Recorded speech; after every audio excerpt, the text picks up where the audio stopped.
Assalamu alaikum dear student. My name is Rabia Salman and I am your computer teacher. Now I welcome all of you on the digital academic platform of Moonlight International Publishers. मैं आप सबको यहाँ पे खुशामदीद कहती हूँ और मुझे उम्मीद है कि आप यहाँ वीडियोस देख रहे होंगे और इससे बहुत कुछ आप लोग सीख रहे होंगे। So स्टूडेंट्स, हम लोग जो बहुत इंपॉर्टेंट टॉपिक आप पढ़ रहे हैं, ये चैप्टर पढ़ रहे हैं, वो आपने पढ़ा एल्गोरिदम एंड प्रॉब्लम सॉल्विंग के बारे में। इसमें एक जो चीज आज हम पढ़ने लगे हैं वो है फ्लो चार्ट। फ्लो चार्ट जो है मोस्ट इंपॉर्टेंट टॉपिक है आपका कंप्यूटर से रिलेटेड।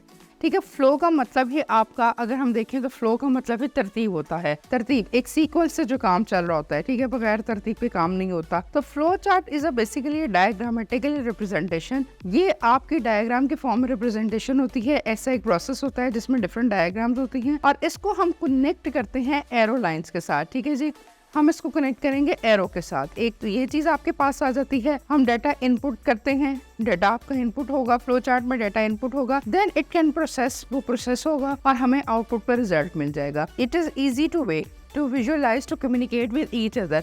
इसको जब आपका बना हुआ होता है फ्लो चार्ट तो हमें देखना बहुत आसान होता है। इस पर विजुअलाइज का मतलब है देखना, और कम्युनिकेट मीन्स कि आपको देखते साथ पता चल जाता है अच्छा ये सिंबल है, इसका ये पर्पस है और हम ये काम इस पर कर सकते हैं। तो that's mean form of flow chart. ये स्टेप बाय स्टेप प्रोसेस होता है। आपने एल्गोरिथम को पढ़ा, जैसा एल्गोरिथम जो है वो हम स्टेप बाय स्टेप लिखते हैं कि स्टार्ट से काम किया और इस तरह किया। सेम उसी तरह ही है कि ये स्टेप बाय स्टेप प्रोसेस है, लेकिन the difference between algorithm and flow chart यही है कि एल्गोरिथम में जो है वो आप स्टेप बाय स्टेप लिखेंगे, नेचुरल लैंग्वेज की तरह लिखेंगे। इसमें जो है आप डायग्राम के फॉर्म में लिखेंगे। ये आपके पास है फ्लो चार्ट की डेफिनेशन। अगर हम बात करते हैं तो फ्लो चार्ट कि फ्लो चार्ट में हमें किन गाइडलाइंस की जरूरत पड़ती है या फ्लो चार्ट के हमें क्या एडवांटेजेस मिलते हैं। ठीक है, it is easy to understandable. ये समझने में, देखने में बहुत आसान है। It is a pictorial representation of a diagram. ठीक है, ये पिक्टोरियल रिप्रेजेंटेशन है। हम क्या काम स्टेप बाय स्टेप कर रहे हैं, वो सारी जो चीजें हैं वो इसके अंदर आपकी फॉर्म में आ जाती हैं। फिर इसके लिए है कि ये आपका it is easy to understanding, ये आपको समझने में या आपको देखने में बहुत ज़्यादा आसान है। ठीक है, इसमें ऐसी कोई चीज़ नहीं है कि जो आपको नहीं समझ आ रही, तो ये सारी चीज़ें जो है इसमें आ जाती। तो गाइडलाइंस का मतलब ये है कि सीक्वेंशियल मैनर है। सीक्वेंशियल का मतलब होता है तरतीब से है। ठीक है, जैसे अब देखिए, अब मैं आपको वैसे एक छोटी सी एग्जांपल देती हूँ। अभी हम आपको देखेंगे, आपकी क्लास में लेक्चर्स होते हैं, यानी कि सुबह बस आपका लेक्चर, सुबह स्कूल आपका स्टार्ट हो रहा है, सपोज 8 o'clock, तो 8 o'clock इंग्लिश का है, देन उर्दू, मैथ्स, इस्लाम मैथ एंड फर्दर।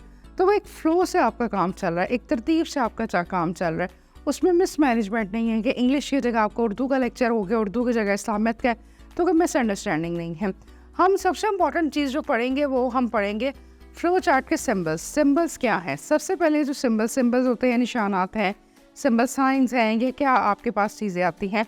तो जो सबसे पहले जो हम साइन पढ़ेंगे वो आपका साइन शो हो रहा है टर्मिनल का। टर्मिनल साइन को हम मोस्टली ओवल साइन भी बोला जाता है या वैसे टर्मिनल साइन बोला जाता है। टर्मिनल साइन का मतलब होता है it is starting and ending of flow chart. जहाँ से फ्लो चार्ट स्टार्ट होना है वो, और जहाँ पर आपका फ्लो चार्ट एंड हो रहा है वो, ये आपका आता है सिम्बल्स के अंदर।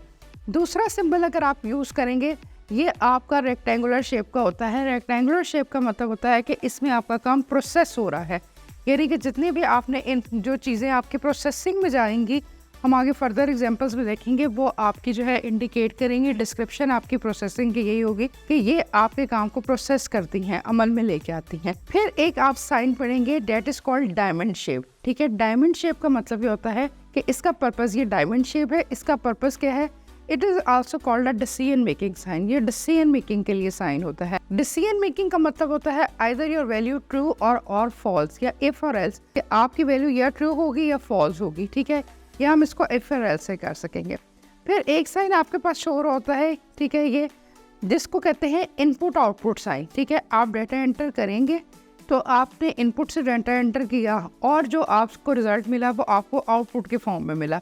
तो इनपुट से हम डाटा एंटर करेंगे और जो वैल्यू मिलेगी वो आपकी आउटपुट में मिलेगी। फिर हम फोर्थ चीज पढ़ते हैं एरो लाइंस, किस तरह कनेक्टेड होती हैं एरो लाइंस। या तो आपके पास कनेक्टेड होंगी, इस फॉर्म में आपके पास कनेक्टेड होंगी, या आप top to bottom flow chart बना रहे हैं, जिस तरह में बना रहे हैं वो एरो लाइन से कनेक्टेड होगा आपके पास। फ्रेंड्स, हम बात करते हैं, अभी आपने फ्लो चार्ट के बारे में पढ़ा कि it is a diagrammatic representation of anything, यानी कि कोई भी आप एग्जांपल ले लें तो उसकी जो हम डायग्राम में बनाते हैं। मैंने डिफरेंट सिंबल्स के बारे में पढ़ा है। अब हम गाइडलाइंस के बारे में पढ़ते हैं। गाइडलाइंस क्या है कि कौन सा काम किस तरह होना चाहिए। Number 1, flow chart should be neat and clean. Flow chart जो है वो आपका नीट एंड क्लीन होना चाहिए। आपने उसमें कोई भी आपने ओवरलैप नहीं करना कि अच्छा ये साइन है इसको क्रॉस करके दूसरा साइन लगा लें।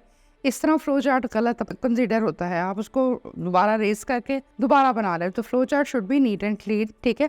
फ्लो चार्ट में आपके सीक्वेंशियल मैनर्स आते हैं, आपकी तरतीब से काम होता है, यानी कि आपने जिस तरह काम करना है, जो चीज़ आपकी पहले आनी है वो उसी तरह आनी है। ये नहीं है कि एंड वाला काम आप पहले कर लें और पहले वाला काम एंड में कर लें, वो भी चीज़ नहीं होती। फिर आपका जो फ्लो चार्ट है वो आपका जो है वो एरो लाइन से शो हो रहा होता है। आपका जो फ्लो चार्ट है वो या तो लेफ़्ट टू राइट शो हो रहा होता है या टॉप टू बॉटम शो हो रहा होता है। ये कंप्यूटेशन में आपके पास आ जाता है कि हम किस तरह कंप्यूटर में इसको किस तरह हम फॉर्म में काम करते हैं। तो ये आपके पास डिफरेंट साइन है, जैसे सिंबल्स, ये आपके पास प्रोसेसिंग का साइन आ रहा है। प्रोसेसिंग का साइन के साथ एरो है, इसमें प्रोसेस होगा सारा डाटा कि हमने कौन सा काम किस फॉर्म में करना है, ये डाटा प्रोसेसिंग में आपके पास आ जाएगा। फिर आपके पास जो नेक्स्ट स्टेप है, एरो जो है वो इंडिकेट करता है कि काम आपका टॉप टू बॉटम है। और सेकंड स्टेप है वो डिसीजन मेकिंग का है। डिसीजन मेकिंग ये करता है, आपका फैसला करता है कि either your work is true और योर फॉल्स, और इफ और एल्स में, और इसमें 2 सिंबल्स लगे हुए होते हैं। अगर आपका काम ट्रू हो जाता है तो काम वहीं पे आपका टर्मिनेट हो जाएगा, स्टॉप हो जाएगा, अदरवाइज आपका काम दोबारा से स्टार्ट हो जाएगा। और फिर आपके पास एक साइन आता है जो सबसे पहले हम साइन यूज करते हैं, that is called terminal sign. ये आपका साइन स्टार्ट ही होता है काम स्टार्ट करने के लिए, और फिर जब आपका काम खत्म हो जाता है तो आप उसको स्टॉप करते हैं। ये आपके पास जो है ये गाइडलाइंस थी। एक मैं आपको सिंपल सी एग्जांपल देती हूँ, फिर हम बुक से रिलेटेड एग्जांपल्स की बात करते हैं। सपोज ये एग्जांपल आपको शो हो रही है, हमने काम को किया स्टार्ट। ये देखिए हमने काम को स्टार्ट किया, हमने टर्मिनल साइन बनाया है, इसके अंदर लिखा स्टार्ट। अब मैं अपना प्रोग्राम जो बना रही हूँ फ्रॉम टॉप टू बॉटम, ऊपर से नीचे तक। सबसे पहले आपने काम को किया स्टार्ट, देन एरो लाइन से प्रोसेस। कि सपोज मैं आपसे कहती हूँ कि हमने कहीं बाहर जाना है तो आप सॉक्स एंड शूज को वेयर कर लें। तो हमें अब कॉमन सेंस की बात है कि पहले आप सॉक्स वेयर करेंगे और फिर शूज वेयर करेंगे, ठीक है। तो सबसे पहले काम किया स्टार्ट, फिर आपको प्रोसेसिंग में ही आएगा कि टेक सॉक्स एंड शूज, के अपने सॉक्स एंड शूज लेके आए। फिर सेकंड एग्जांपल में आपके थर्ड में आपके पास फिर प्रोसेसिंग होगी कि पहले आप क्या पहनेंगे, वेयर सॉक्स, आपने सॉक्स पहनी। फिर फोर्थ में फिर आपके पास प्रोसेसिंग है वेयर शूज, आपने शूज पहने। और जब आपने सॉक्स और शूज दोनों पहन लिए तो काम आपका टर्मिनेट हो जाएगा। फिर हम ओवर साइन लगाएंगे और काम को हम स्टॉप कर देंगे। स्टूडेंट्स, हम बात कर रहे थे कि हमने फ्लो चार्ट के बारे में पढ़ा, ठीक है जी। अब मैंने आपको एक एग्जांपल एक अपने पास से आप एग्जांपल दी वेयर सॉक्स एंड शूज के हवाले से। सेम एक एग्जांपल आपके पास अब आपके पास कंप्यूटर में आ जाती है, यानी कि आपके बुक में है कि ड्रॉ ए फ्लो चार्ट। आपने एक फ्लो चार्ट बनाना है जिसमें आपने फर्स्ट 50 ऑड नंबर्स लिखने हैं और उसका जो है आपने सम पे फाइंड आउट करना है। ऑड नंबर्स, तो पहली बात तो ये है कि ऑड नंबर्स वो होते हैं जो कि आपके 2 पे डिविजिबल नहीं होते, ठीक है ना। तो यानी कि 1, 3, 5, 7, 9, 11, 13 के आपके ऑड नंबर्स है। तो हमने इसको काम को करना है सेम उसी तरह। आपने काम को किया स्टार्ट, टर्मिनल साइन लगाया, काम आपने स्टार्ट कर दिया। अब ये देखिए आपको यहाँ पर शो हो रहा है कि काम हमारा टॉप टू बॉटम हो रहा है।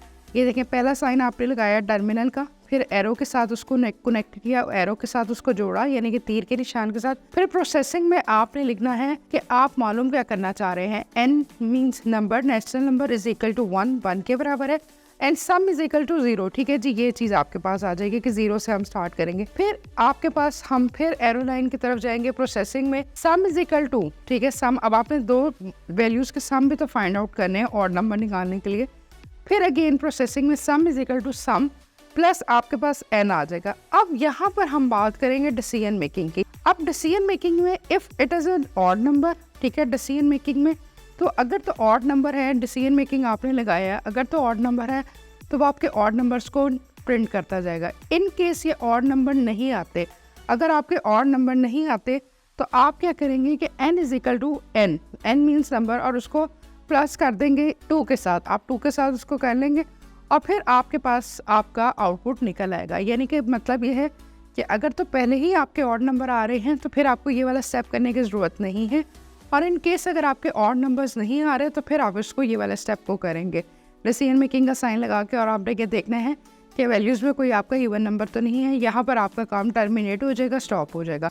तो स्टूडेंट्स, हमारा ये आज का टॉपिक था फ्लो चार्ट। हमने इसके बारे में 2 एग्जाम्पल्स पढ़ी हैं। होपफुली ये आपको समझ आया होगा कि flow chart should be neat and clean. Flow chart में कभी भी आपने कोई एरर नहीं करना, सीक्वेंशियल में होता है, लॉजिकल, इसमें आपके पास पॉइंट्स होने चाहिए। Way to use to communicate, इसको देखना बहुत आसान होता है। अगर कोई एरर आ जाए तो उसको हम इजीली फाइंड कर सकते हैं। डिफरेंट सिंबल्स होते हैं तो ये चीज़ें होती हैं। होपफुली आपको अच्छी तरह समझ आया होगा। इंशाल्लाह ताला कल हम न्यू वीडियो के साथ मिलते हैं। अल्लाह हाफ़िज़।